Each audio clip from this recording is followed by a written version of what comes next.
আপনারা দেখছেন তারাপীঠ টিভি, সর্বদা সত্যের পথে। সাধারণ মানুষের মুখে একটাই কণ্ঠস্বর, আরজিকর কাণ্ডের প্রতিবাদে লাগাতার জারি হয়েছে বিক্ষোভ এবং মিছিল। আসল দোষীদের শাস্তির দাবিতে রাত দখলের লড়াইয়ের জন্য পথে নেমেছেন শহর থেকে শুরু করে গ্রামগঞ্জের মহিলারাও।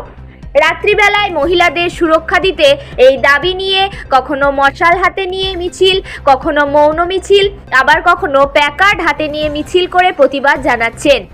এদিন বীরভূমের রামপুরহাট থানার অন্তর্গত গোপালপুর মোড় থেকে একটি প্রতিবাদ মিছিল বেরোয়। সেই মিছিলে সামিল হয়েছিল 8 থেকে 80 সকলেই। এছাড়াও পার্শ্ববর্তী গ্রামের সাধারণ মানুষ ও ছাত্রছাত্রীরা এবং ব্যবসায়ীরাও সকলে পথে নেমেছেন। আরজিকরের ঘটনা নিয়ে আজ বিকেল 5টায় এক বিরাট প্রতিবাদ মিছিলের আয়োজন করা হয়েছিল।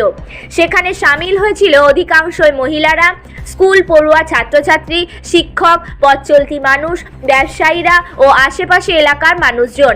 তাদের একটাই দাবি, দোষীরা যাতে শাস্তি পায়। পুলিশ তুমি চিন্তা করো, তোমার মেয়ে হচ্ছে বড়। পুলিশ তুমি হচ্ছে বড়।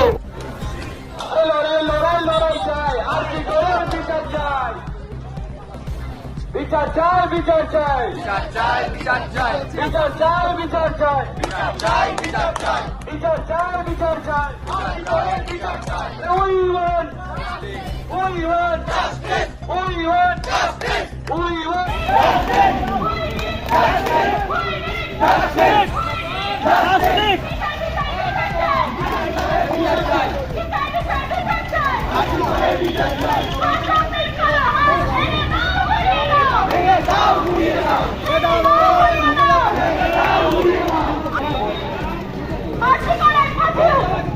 পুলিশ তুমি জেনে রাখো, পুলিশ তুমি জেনে রাখো, পুলিশ তুমি জেনে রাখো, পুলিশ তুমি জেনে রাখো, পুলিশ তুমি জেনে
কিসের জন্য আজকে আপনাদের প্রতিবাদ হচ্ছে?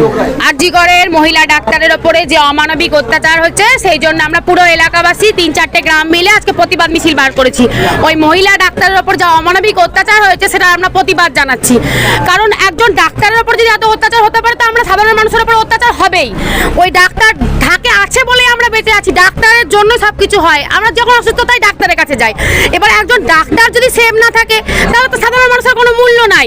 ওই মেয়েটার ওপর যা অত্যাচার হয়েছে, তার চশমার কাঁচ ভেঙে চোখে ঢুকে গেছে, দিয়ে ব্লিডিং হয়েছে। কতক্ষণ তার শ্বাস রোধ করার পরে একজন মানুষের চোখ থেকে নাক থেকে রক্ত বের হয়। তার মানে পশুদের থেকেও খারাপ তারা। কোনো কুকুর বিড়ালও এরকম অত্যাচার করে না। এমনি কুকুর বিড়াল অনেক ভালো, ওরা পশুও না, পশু বললেও পশুদের অপমান করা হবে। ওই সব যারা করেছে এগুলো কাজ, তাদের শাস্তি চাই।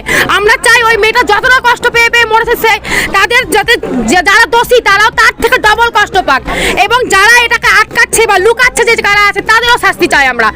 একজন মেয়েকে এইভাবে অত্যাচার করে মারার অধিকার কাউরির নাই। শুধু মেয়ে বলে না, সেও তো একজন মানুষ। তারপরে এরকম অত্যাচার হবে কেন? আর আমরা সবাই চাই শাস্তি। কে কি করেছে, কে আছে না আছে আমরা জানতে চাই না। আমরা সাধারণ মানুষ কোনো দলের হয়ে আসিনি। আমি একজন মেয়ে, সেই জন্য আমরা সবাই মেয়ে, আমরা সবাই চাই যে আমার নাম অদ্রিতা সাহা, আমার বাড়ি গোপালপুর। আজকে আপনাদের প্রতিবাদ মিছিল, এই প্রতিবাদ মিছিল হলো আর জি করে যে মর্মান্তিক ঘটনা ঘটে গেছে তার বিরুদ্ধে এই প্রতিবাদ। তার কারণ এই যে আন্দোলন বিচারের, এই বিচারের আন্দোলন আজ পর্যন্ত কলকাতার মধ্যে সীমাবদ্ধ ছিল, কিছু কিছু শহরে সীমাবদ্ধ ছিল। আর সেই আন্দোলনের প্রভাব আমাদের মতো এই ছোট ছোট গ্রামে, প্রত্যন্ত গ্রামে এসে পড়েছে। তো আমরা সকল 3-4টে গ্রামবাসীরা মিলে এই জাস্টিসের আবেদন করছি। সমস্ত যারা প্রশাসক আছে, যারা আছে, তাদের কাছে, আমাদের কাছে একটাই দাবি, আমরা বিচার চাই। যে তিলোত্তমা তার চক্ষু কান্না, রক্ত কান্না দিয়ে তার নিজের প্রাণ দিল, তাকে ধর্ষণ করা হলো, সেই ধর্ষণে আমরা শাস্তি চাই। তাই আজ এই আন্দোলন শুধু কলকাতা শহর কেন্দ্রিক নয়, এই আন্দোলন আজকে আমাদের গ্রাম কেন্দ্রিক, এই আন্দোলন ভারতের কোনার কোনায় কেন্দ্রিক। এই আন্দোলন আরো বড় হবে, আরো তীব্র হবে, ভারতের প্রত্যেকটা গ্রামে গ্রামে ছড়িয়ে যাবে। শুধুমাত্র যতদিন না বিচার হচ্ছে, যতদিন না সুবিচার পাচ্ছে মমিতা দেবনাথ ডাক্তার, তার বিচার যতদিন না পাচ্ছে, আমরা এই আন্দোলন আরো গর্জে তুলবো, আরো গ্রামে গ্রামে ছড়িয়ে দেবো। এখানে 3টে গ্রাম আছে, বর্ষা, গোপালপুর, সাকিরপুর, এছাড়া পার্শ্ববর্তী খরুন, বেলিয়া, সাতঘরিয়া, সমস্ত গ্রামের লোক, মহিলা সবাই এক হয়ে আজকে এই আন্দোলন হচ্ছে। আজ এই আন্দোলন শুধুমাত্র শহর কেন্দ্রিক নেই, এই আন্দোলন আজকে গ্রাম কেন্দ্রিক হয়ে উঠেছে।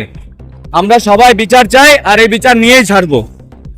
আজ আমার বাড়ি বর্ষাল, আর এখানে ব্যুরো রিপোর্ট, তারাপীঠ।